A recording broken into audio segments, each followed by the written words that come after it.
دوستوں ہماری یہ کوشش ہے کہ جو سنت والجماعت اور اہل تشیع کے درمیان جو اختلافات ہیں اس کی جو ویڈیوز ہمارے پاس آتی ہیں دونوں کے موقف آپ لوگوں کے سامنے رکھے جائیں تاکہ آپ لوگ فیصلہ کر سکیں، آپ لوگوں کو پتہ چل سکے کہ اختلاف اصل میں ہے کیا، کیونکہ دونوں اپنا ماخذ اور منبع جو ہے نا وہ رسالت مآب صلی اللہ علیہ وآلہ وسلم کا نام ہی یوز کرتے ہیں، اور پھر بیچ میں ہر جو فرقہ ہے وہ کیا خیال ہے کوئی اپنی رائے سے یا کسی اور کے کہنے پر کوئی کام کر رہا ہے۔ اگر تو رسالت مآب صلی اللہ علیہ وسلم کا حکم ہے تو وہ کام ایک نمبر ہوگا، وہی عبادت ہوگی۔ اگر کسی اور نے بیچ میں اپنی رائے بیچ میں شامل کر دی ہے اور لوگ اس پہ عمل کرتے ہیں تو اس کا آپ کو اجر نہیں ہوگا۔ یہ موقف ہے اہل تشیع کا، تو ہمیں دیکھنا چاہیے کہ ہم امتی رسالت مآب صلی اللہ علیہ وآلہ وسلم کے ہیں۔ اگر تو ہم رسالت مآب صلی اللہ علیہ وآلہ وسلم کے امتی اپنے آپ کو سمجھتے ہیں تو ہمیں جو بھی ساری چیزیں ہیں جو دین اسلام ہے وہ سارے کا سارا ہمیں نبی پاک صلی اللہ علیہ وآلہ وسلم سے لینا چاہیے۔ جو نبی پاک کی سنت ہے اس پہ ہمیں عمل کرنا چاہیے، جو نبی پاک کا حکم ہے ہمیں اس حکم کے ساتھ کھڑا ہونا چاہیے۔ اگر نبی پاک صلی اللہ علیہ وآلہ وسلم کا حکم ہے کہ قرآن پاک اور صحابہ کرام اس دونوں کا اگر حکم دیا ہے کہ یہ دونوں ایک دوسرے سے جدا نہیں ہوں گے تو ہمیں قرآن پاک اور صحابہ کرام کے ساتھ ہمیں کھڑا ہونا چاہیے۔ اگر حکم یہ ہے کہ قرآن پاک اور اہل بیت تو ہمیں قرآن پاک اور اہل بیت کے ساتھ ہمیں کھڑا ہونا پڑے گا۔ اگر ہم اپنی مرضی کریں گے یا علماء کی مرضی سے چلیں گے تو یہ سارے کا سارا رف عمل میں چلا جائے گا، اور ہماری کوشش ہم اپنے طور پہ ضرور کریں گے، ہم وضو کر کے اور مسجد میں چلے گئے، نماز پڑھتے رہے، قرآن پاک پڑھتے رہے،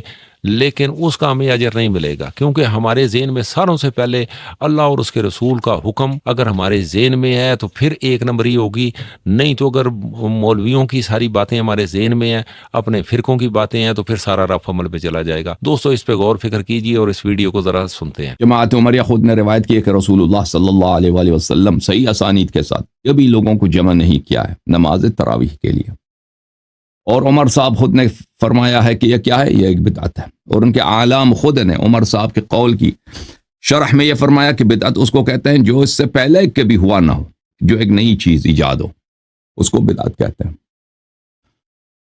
اور پھر میں نے آپ کی خدمت میں وہ روایات دکھا دی کہ رسول اللہ صلی اللہ علیہ وآلہ وسلم نے جھونپڑا بنایا تھا مسجد میں، چٹائی کا ایک کمرہ بنایا تھا، حجرہ بنایا تھا، اس میں وہ نوافل پڑھ رہے تھے تو صحابہ نے ان سے اقتداء کیا۔ جب رسول اللہ صلی اللہ علیہ وسلم کو پتہ چلا ہے تو بیٹھ گئے، تو کیا پتہ چلا اس کا کہ رسول اللہ صلی اللہ علیہ وآلہ وسلم نے صحابہ کو نہیں بلایا تھا کہ میرے پیچھے نماز پڑھو، بلکہ اذن بھی نہیں دیا تھا۔ ان کو جب پتہ چلا ہے تو انہوں نے اس کے اس فعل کو باطل قرار دیا، اس لیے کہ انہوں نے یہ نماز ہی باطل کرا دی، یہ جماعت ہی باطل کرا دی بیٹھ کر۔ پھر رسول اللہ صلی اللہ علیہ وآلہ وسلم نے ان لوگوں کو مسجد سے باہر نکال دیا کہ جاؤ یہاں سے چھٹی، نکل جاؤ میرے مسجد سے۔ اور رسول صلی اللہ علیہ وآلہ وسلم کی مسجد جنت ہے، ما بین قبری منبری و قبری روضۃ من ریاض الجنہ، یہ جنت سے نکال دیا، جنت سے ان کو نکال دیا۔ پھر ان لوگوں نے یہ روایت کی ہے میرے محترم ناظرین اسی حدیث سے ملا کر کہ ان کو اس لیے نکال دیا ہے کہ بہترین نماز کون سی ہے، جو انسان اپنے گھر میں پڑھے، مگر یہ کہ نماز فریضہ ہو تاکہ لوگوں کو یہ پتہ نہ چلے، وہ جب حدیث پڑھتے ہیں نا آپ کو محسوس نہ ہو کہ ان لوگوں کو تو مسجد سے نکال دیا، اس لیے نکال دیا کہ ان لوگوں نے کیا کیا تھا، تراویح پڑھنے کی کوشش کی تھی، تو یہ جھوٹ بنا دیا لوگوں نے کہ گھر میں سب سے بہترین نماز وہ ہے جو گھر میں، تو وہ بھی ثابت کر دیں گے انشاءاللہ تبارک و تعالی کہ وہ بھی جھوٹ ہے، ٹھیک ہے نا۔ وہ ایک ایسی بات بنا کے اس حدیث سے اٹیچ کر دی گئی ہے تاکہ جب لوگ اس حدیث کو پڑھیں کہ یہ ہے کہ ان لوگوں کو کیوں مسجد سے نکال دی گئی ہے، اس لیے نکال دی گئی ہے تو گھر میں نماز پڑھنا زیادہ افضل ہے، تو اگر گھر ہی میں نماز پڑھنا افضل ہے تو رسول صلی اللہ علیہ وآلہ وسلم خود کیوں ادھر پڑھ رہے تھے مسجد میں؟ اور جماعت ہونے سے پہلے یہ جو غیر مشروع جماعت ہے اس سے پہلے ان کو کیوں نہیں نکالا تھا، اس سے پہلے نکال دیتے نا، ٹھیک ہے نا۔ تو پتہ یہ چلا، وہ ابھی آ جائے گا انشاءاللہ تبارک و تعالی۔ اب مزید دلائل دیکھیں، یہ باتیں میں نے خلاصہ بتا دی، پچھلے ابحاث کا خلاصہ۔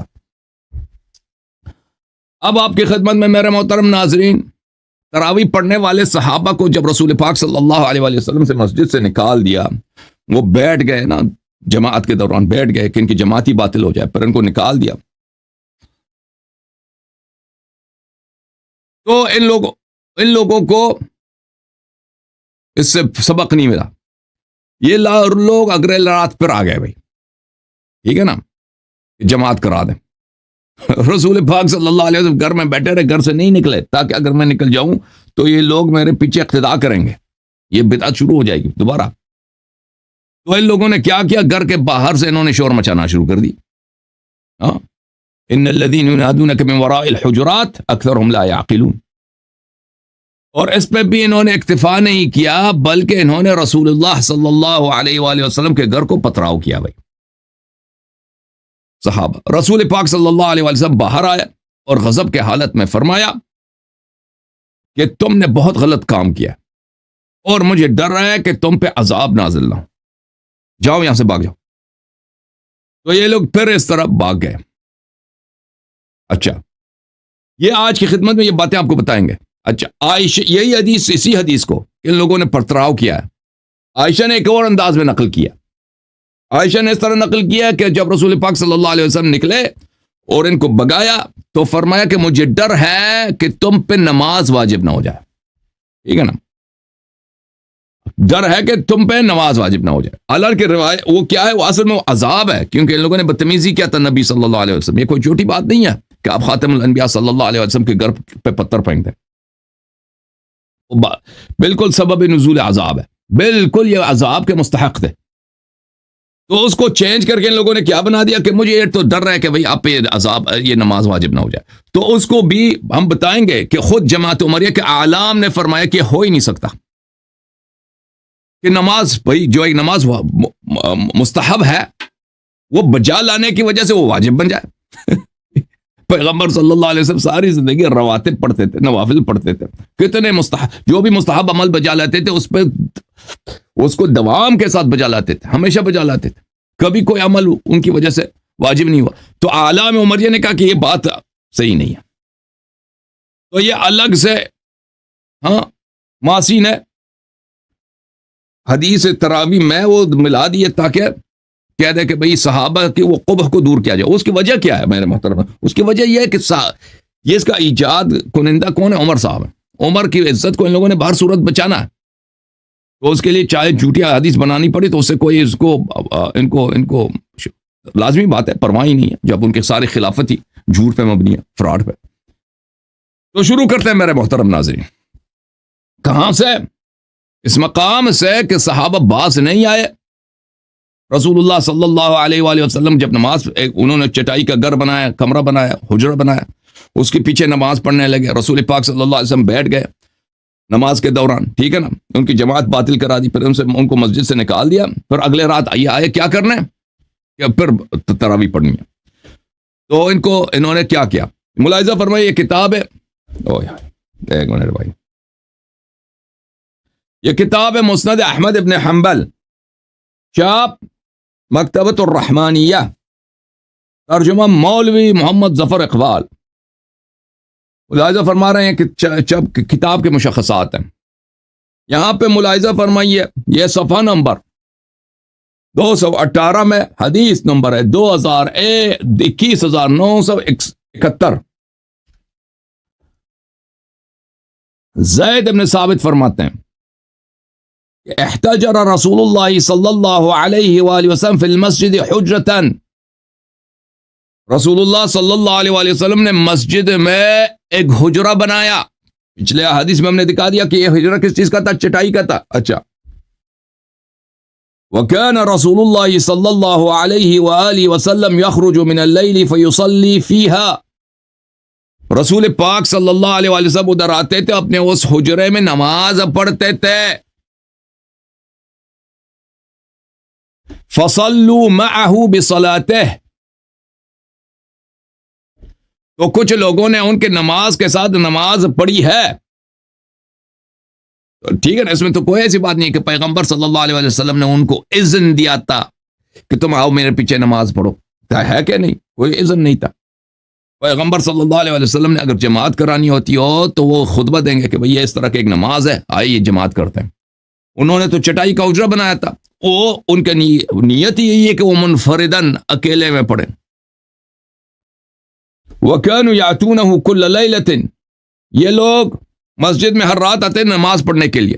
اچھا, اذا كان ليلة من الليالي لم يخرج اليهم رسول الله صلی اللہ علیہ وآلہ وسلم.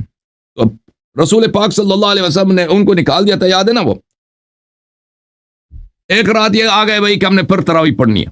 رسول اللہ صلی اللہ علیہ وسلم نکلے ہی نہیں کہ میں نے ان کو, کیونکہ جعل یقود, میں نے کل آپ کی خدمت میں بتا دیتا ہوں تفصیل سے. جعل یقود کا کیا مطلب ہے؟ علماء نے کہا کہ رسول خدا صلی اللہ علیہ وسلم نماز کے دوران بیٹھ گئے تاکہ ان کی جماعت باطل ہو جائے, پھر گھر میں بیٹھے رہے اور نکلے ہی نہیں تاکہ یہ لوگ جماعت اس طرح نہ ہو. اچھا, جب نکلے ہی نہیں, فتنحنحوا ورفعوا اصواتهم, ان لوگوں نے ان کے گھر کے باہر صلی اللہ علیہ وسلم, رسول اللہ صلی اللہ علیہ وسلم کے گھر کے باہر کیا کرنا شروع کر دیا؟ کانسنا شروع کر دیا بلند آواز سے, اور اپنی آوازیں بلند کیا. اچھا, فخرج الیہم رسول اللہ صلی اللہ علیہ وآلہ وسلم مغضبا. اب اگلے حدیث میں ہم آپ کو دکھائیں گے کہ انہوں نے پتراؤ بھی کیا, ٹھیک ہے نا. تو رسول اللہ صلی اللہ علیہ وسلم غضبناک, غضب کے حالت میں نکلے. اوے, اللہ اور رسول صلی اللہ علیہ وسلم کا جو غضب ہوتی ہے وہ اچھے کام کے لیے نہیں ہوتی, عبادت کے لیے نہیں ہوتی. آپ نماز پڑھنا چاہیں, تلاوت قرآن کرنا چاہیں, اللہ کی غضب نہیں ہوتی اس سے. رسول صلی اللہ علیہ وسلم غضب نہیں کرتے اس بات پر. آپ نیکی کریں, حج پہ جائیں, اللہ اور رسول صلی اللہ علیہ وسلم غضب نہیں کرتے. غضب اس فعل پہ ہوتا ہے جو شیطان کی عبادت ہو. سمجھ میں آ رہی نا بات آپ کو؟ انہوں نے اب ان کا فعل دیکھیں کہ رسول اللہ صلی اللہ علیہ وسلم تقدم, یا لا تقدموا یا ایھا الذین آمنوا لا تقدموا بین یدی اللہ ورسولہ. رسول اللہ صلی اللہ علیہ وسلم سے آگے نہ بڑھو. جب پیغمبر نے ایک نماز سکھایا ہی نہیں, تم کیوں اس نماز پہ اصرار کر رہے ہو؟ تو رسول پاک صلی اللہ علیہ وسلم غضب کی حالت میں نکل آئے. فقال لهم ایھا الناس ما زال بكم صنیعکم. اے لوگو, تم اصرار کرتے جا رہے ہو اپنے فعل پر. تم کیا کرتے ہو؟ تم اصرار کر رہے ہو, اپنے انسسٹ کر رہے ہو اپنے فعل پر. اچھا, تو غضب کے ساتھ کس فعل پہ انسسٹ نہیں کرنا چاہیے, چھوڑ دو. جب میں نے تمہاری تراویح باطل کرا دی اور تم کو گھر بھیج دیا, پھر آ گئے ہوتا. میں نے تمہیں حکم دیا کہ جا کے گھر میں نماز پڑھو. تمہیں کدھر ادھر کس نے آج واپس آنے کی اجازت دیا؟ کس منہ سے واپس آئے ہو تم؟ اچھا, حتی ظننت ان سیکتب علیکم, یہاں تک کہ مجھے یہ گمان ہوا ہے, سیکتب علیکم, کہ آپ پر لازم ہو جائے گا. یہ کیا چیز لازم ہو جائے گا؟ آپ پہ لازم کیا جائے گا کیا چیز؟ اچھا, عائشہ نے یہاں پہ کیا ملا دی؟ نماز, یہ نماز لازم ہوئے گا؟ نہیں, یہ عذاب ہے. کیونکہ ان لوگوں نے رسول اللہ صلی اللہ علیہ وسلم کے حکم کے کئی طرح سے مخالفت کیا. ایک مخالفت یہ ہے کہ پیغمبر صلی اللہ علیہ وسلم نے ان کو جماعت کرنے کی اجازت نہیں دی تھی, بغیر علم کے ادھر آگے نماز انہوں نے شروع کری. یا ایھا الذین آمنوا لا تقدموا بین یدی اللہ ورسولہ, تقدم علی اللہ اور تقدم علی الرسول صلی اللہ علیہ وسلم. دوسرا ان کی معصیت یہ ہے کہ رسول اللہ صلی اللہ علیہ وسلم بیٹھ گئے اور ان کو دکھا دیا کہ ان کی جماعت باطل ہے, ان کی جو تراویح کی جماعت ہے یہ باطل ہے. پھر رسول اللہ صلی اللہ علیہ وسلم نے ان کو جنت سے نکال دیا.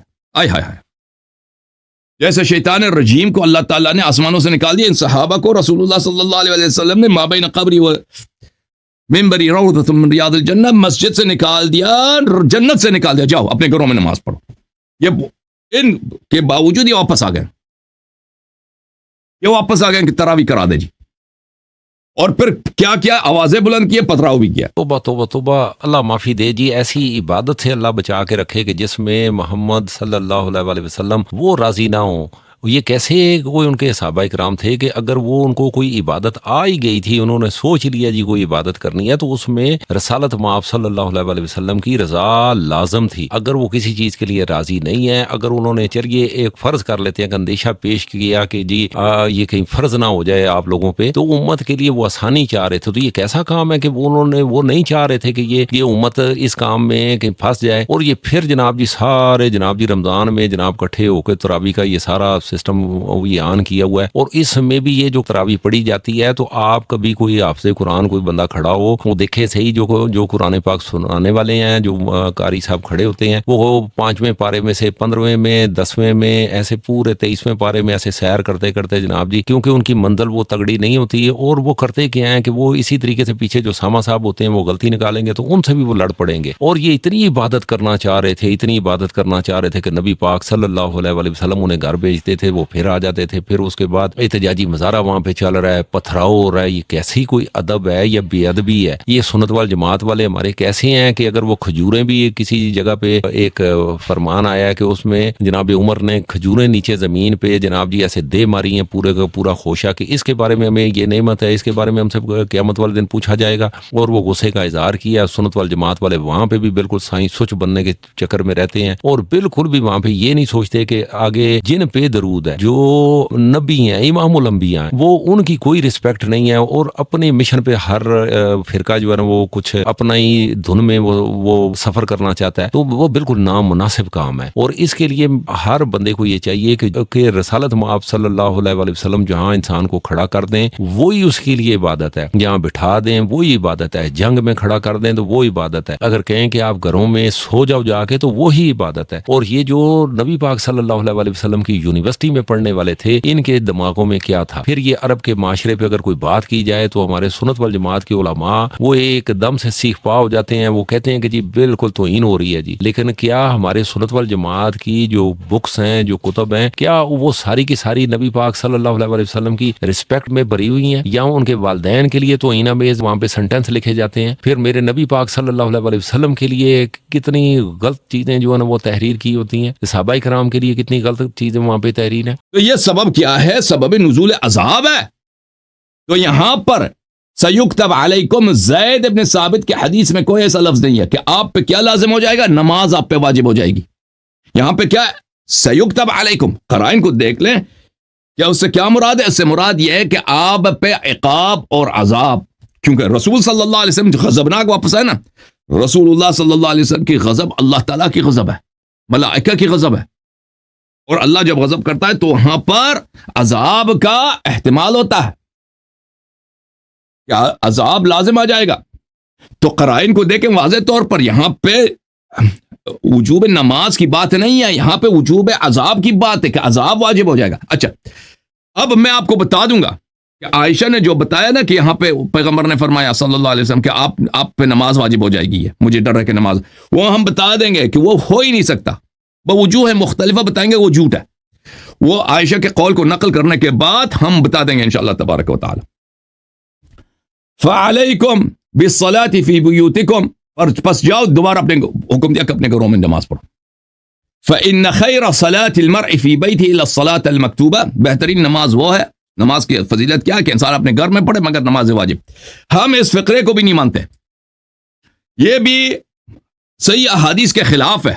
مسجد نبی صلی اللہ علیہ وآلہ وسلم میں ایک نماز جو کہ بہت بڑی فضیلت ہے، دوسرے مساجد کے مقابلے میں 1000 گنا زیادہ اس کی ثواب ہے، دوسرے جگہوں کے مقابلے میں، وہ بتا دیں گے، وہ صحیح احادیث میں وارد ہوئی ہے ان کے اپنے کتابوں سے۔ تو یہ جو کہ انسان گھر میں نماز پڑھے، اس کو اس لیے ان لوگوں نے ملا دیا کہ صحابہ کی تو بڑی بے عزتی ہے کہ رسول اللہ صلی اللہ علیہ وسلم نے ان کو مسجد پہ پابندی لگا دی کہ آپ مسجد میں نماز نہیں پڑھ سکتے۔ اگر گھر میں نماز پڑھنا افضل ہے تو نبی صلی اللہ علیہ وسلم خود کیوں نہ مسجد میں چٹائی کا گھر بنا کے ادھر نمازیں پڑھتے تھے، ٹھیک ہے نا۔ اچھا، ترجمہ ملاحظہ فرمائیے میرے محترم ناظرین، اس حدیث کا مولوی ظفر اقبال نے کیسے ترجمہ کیا۔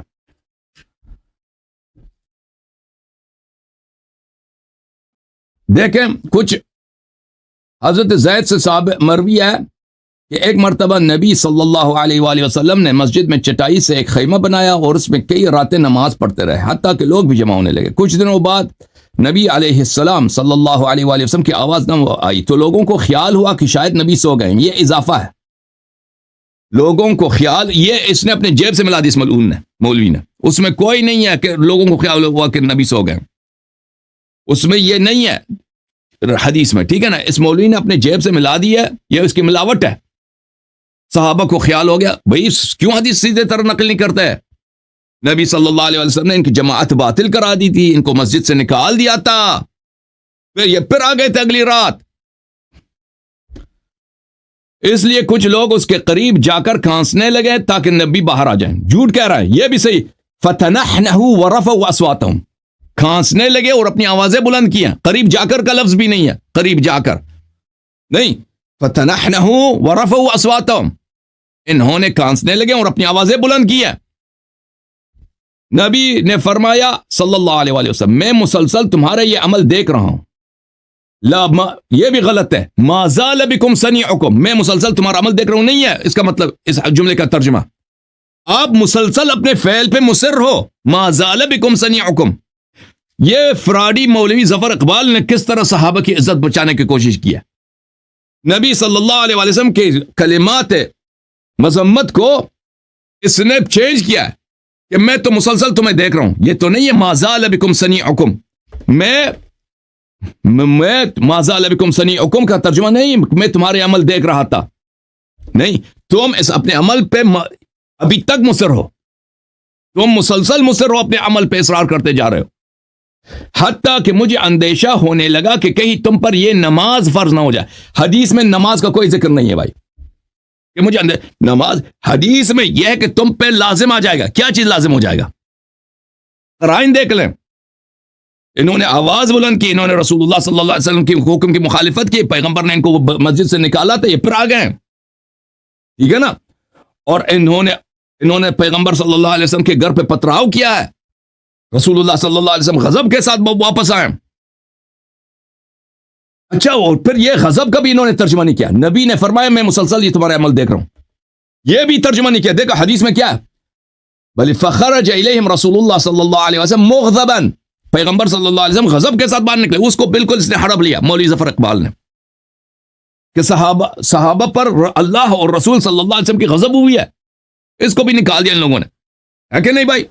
ہم کیوں کہتے ہیں اللہ کی غضب ہے؟ کیونکہ رسول صلی اللہ علیہ وسلم کی غضب اللہ کی غضب ہے. اور بھائی اتنا ایک ہی پیراگراف میں اتنا جھوٹ ان کا بنتا ہی نہیں. ان لوگوں کا صحیح سچ بول کر یہ اپنا دین نہیں بچا سکتے. یہ جھوٹ کہہ کر, جھوٹ ہی کے خلافت ان کی جھوٹ, ان کی امامت جھوٹ, سب کچھ ان کا جھوٹ ہی جھوٹ ہے بھائی. سچ کہہ کر یہ, اور سن رہا ہے بھائی یوٹیوب والا, فیس بک والو, جماعت عمریہ کے اعلام اور علماء سن رہے ہو, اتنا جھوٹ بھائی. اللہ کا خوف کرو. مجھے اندیشہ ہوا کہ کہیں تم پر یہ نماز فرض نہ ہو جائے. نماز کا کہاں ذکر ہے؟ کیونکہ یہ نماز تم پر فرض ہو گئی تو تم اس کی پابندی نہ کر سکو گے. اچھا, یہ کہاں ہے اس حدیث میں؟ اس کا ذکر ہی نہیں. دوسری روایات میں وہ عائشہ کی حدیث ہے کہ اگر یہ نماز فرض ہو گئی تو اللہ تعالیٰ ایک ایسی چیز فرض کرے گا تو تم سے ادا نہیں ہو سکے گا. لا یکلف اللہ نفسا الا وسعها, وہ اللہ کی آیت جھوٹ ہی جھوٹ ہے. اللہ ایک ایسی چیز کو واجب کرے گا جو ہم ادا نہیں کر سکیں گے. بلی ما علیکم فی الدین من حرج, دین میں حرج نہیں ہے.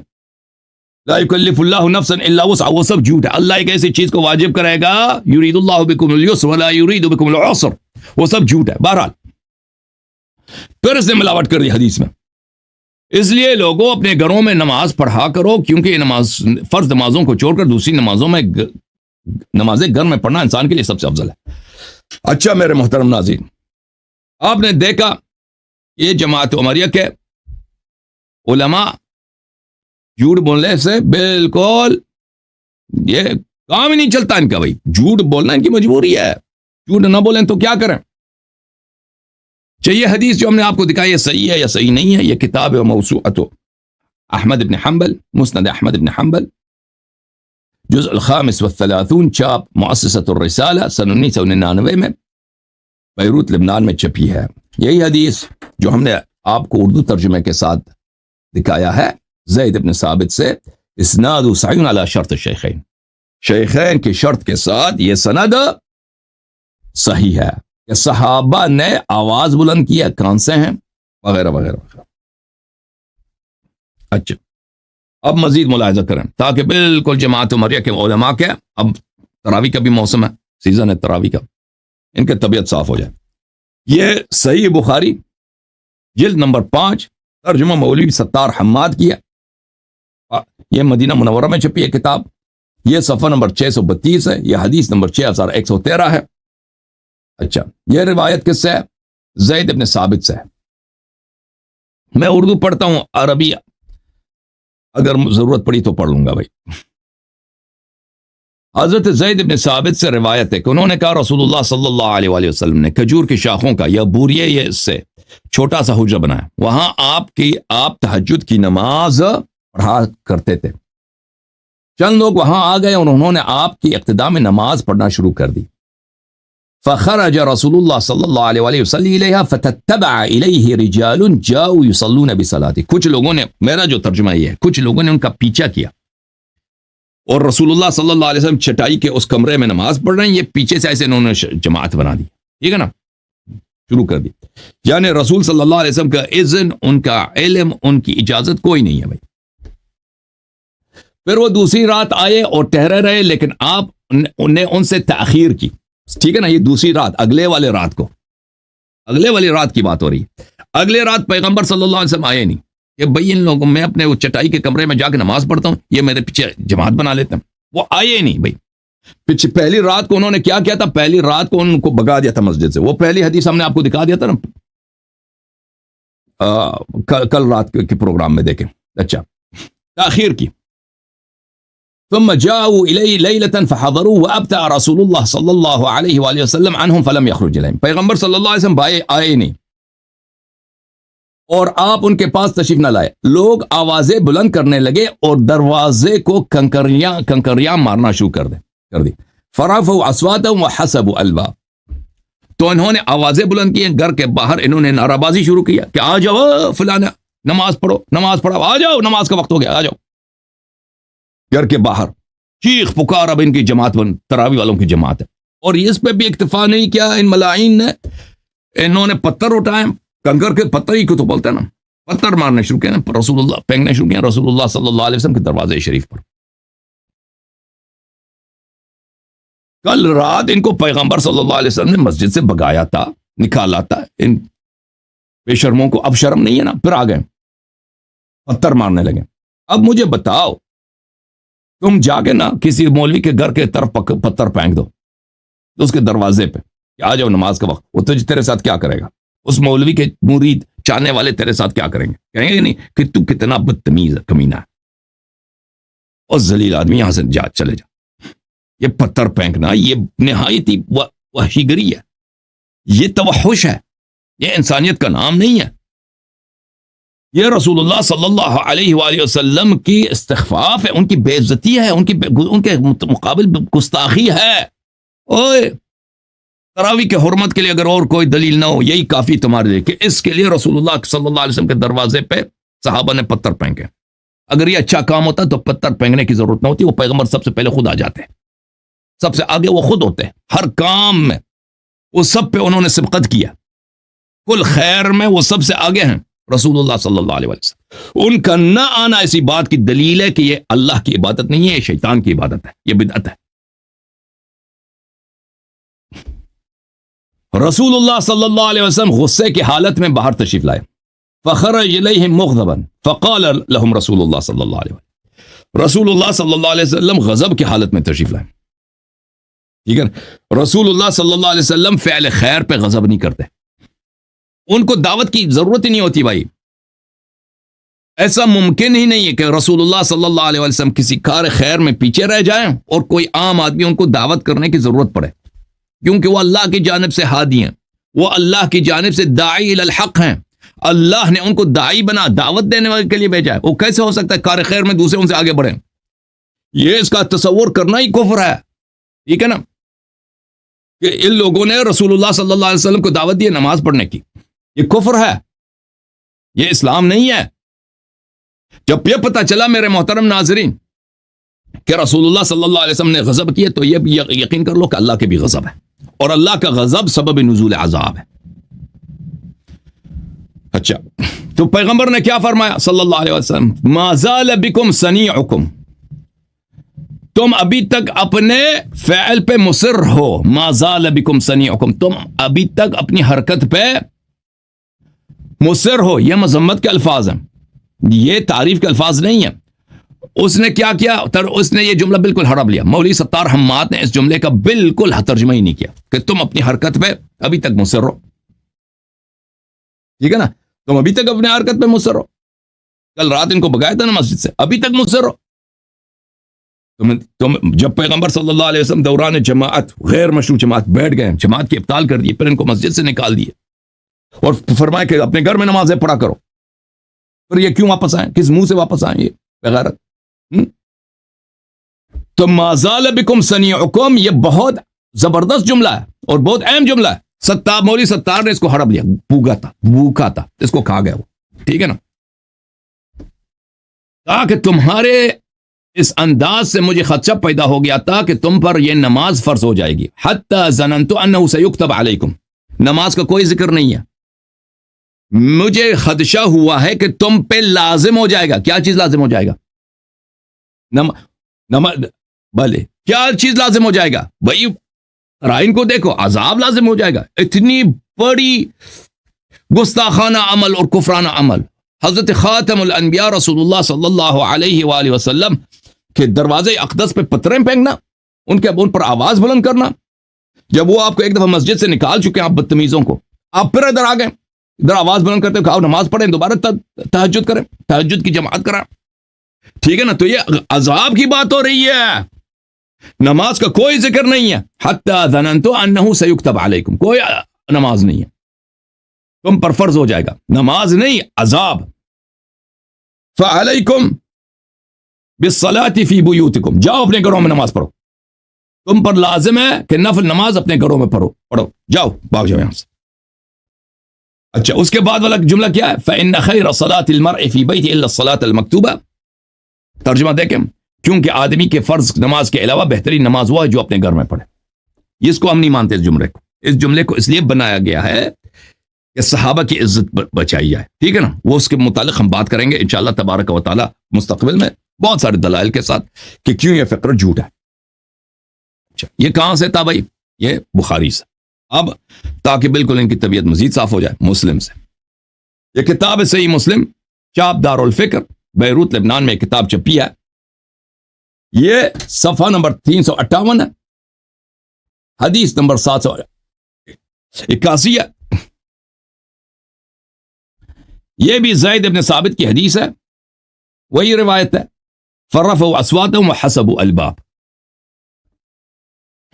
صحابہ نے آواز بلند کی, نعرہ بازی کیا رسول اللہ صلی اللہ علیہ وسلم کے گھر کے باہر, اور پتھریں پھینکی ان کے دروازے پر, پتھر پھینکے انہوں نے. اوکے دوستو, اللہ معافی دے, اللہ معافی دے. یہ دیکھیں نا کیسا یہ سلسلہ ان کا چل رہا تھا کہ صحابہ اکرام جناب جی اس عبادت کے لیے اتنے جناب جی پرجوش تھے کہ جناب وہ رسالت آپ صلی اللہ علیہ وسلم کا حکم نہیں ماننا چاہ رہے تھے. اور یہ دیکھیں نا وہ پتھر مارتے رہے جناب ان کے دروازوں پہ. یہ کوئی کام ہے؟ یہ کوئی عزت دار لوگ میرے حساب سے ایسا نہیں کرتے ہیں. اگر تو یہ کہیں اہل تشیع کی ساری بکس میں ساری چیزیں لکھی ہوتی تو پھر تو وہ چلو کوئی اور بات تھی, لیکن یہ سارے سنت والجماعت کی کتابیں, انہیں کے اندر یہ ساری چیزیں تحریر ہیں. اور اس ضد میں آ کے اور عبادت کا وہ ان کے فہم میں یہی آ رہا ہے کہ یہ عبادت ہے, اور وہ 30 دن کے اندر اندر جناب والا قرآن پاک کو ختم کرنا چاہ رہے ہیں. اور جس مرضی بزرگ سے, کوئی بوڑھی عورت ہے یا وہ کوئی دادی اماں ہیں یا کوئی دادا جی ہیں بزرگ, ان سے بھی پوچھیں, وہ کہتے ہیں کہ جناب اچھا چلیے مان لیا جائے کہ رسالت مآب صلی اللہ علیہ وآلہ وسلم نے یہ عبادت کے لیے منع کیا, لیکن دیکھیں نا وہاں جا کے تو برکت والا ہی کام ہے نا جی, قرآن پاک پڑھا جاتا ہے اور سارے لوگ وہاں پہ سن لیتے ہیں, خیر و برکت آ جاتی ہے. میرے حساب سے خیر و برکت دیکھیں نا جس کام سے نبی پاک صلی اللہ علیہ وآلہ وسلم آپ کو روک دیں, اس میں پھر خیر و برکت وہ لوگوں کو نظر آتی ہے. کیونکہ ہم لوگ جو ہے نا, ہمارے اندر گندگی ہے, ہمارے اندر جو ہے نا وہ ایک پلیتی ہے, جس کی وجہ سے اللہ اس انسان سے ڈائریکٹ وہ بات نہیں کرتا, کلام نہیں کرتا. رسالت مآب صلی اللہ علیہ وآلہ وسلم کے عمل کے لیے اللہ نے گارنٹیاں دی ہوئی ہیں کہ اللہ رب تعالیٰ بھی فرماتا ہے کہ جس نے میری اطاعت کرنی ہے وہ میرے رسول کی اطاعت کرے. تو جب رسالت مآب صلی اللہ علیہ وآلہ وسلم کی اطاعت اللہ کی ہی اطاعت ہے, تو میرے حساب سے اطاعت گزاری کرنی چاہیے تھی. وہ اس کی مثالیں قائم ہونی چاہیے تھی، نہ کہ ہمارے جو سنت والجماعت کے علماء ہیں، ہمارے علماء صرف اپنے منہ سے ان کی تعریفیں نہ کرتے رہے، وہ ساری کتب میں لکھا ہوتا ہے، اہل تشیع کی کتب میں یہی کچھ لکھا ہوتا ہے کہ صحابہ کرام نے نبی پاک صلی اللہ علیہ وسلم سے، ان کی آل سے بڑی محبت کی ہے، ساری ایسے بے با کتابوں کے اندر یہی تحریر ہوتا، لیکن جب ہم ان ساری کتابوں کو دیکھتے ہیں، اہل تشیع کی کتابوں میں جو ذکر ملتا ہے، جو سنت والجماعت کی کتابوں میں ذکر ملتا ہے، صحابہ کرام کے بہت سارے ایسے کارنامے ہیں، ایسے کام ہیں کہ جس پہ ایک جو عزت دار آدمی ہے وہ اپنی جگہ سوچ کے اسے شرم آتی ہے کہ رسالت مآب صلی اللہ علیہ وسلم کے ساتھ رہنے کے باوجود اور ان کی یونیورسٹی میں پڑھنے کے باوجود وہاں سے درس و تدریس ہوتا تھا، ویسے ہی تو درس و تدریس تو پوری کائنات میں کسی جگہ نہیں ہو سکتی، تو وہاں سے اگر درس و تدریس ہو رہا تھا، وہاں سے سیکھ کے انہوں نے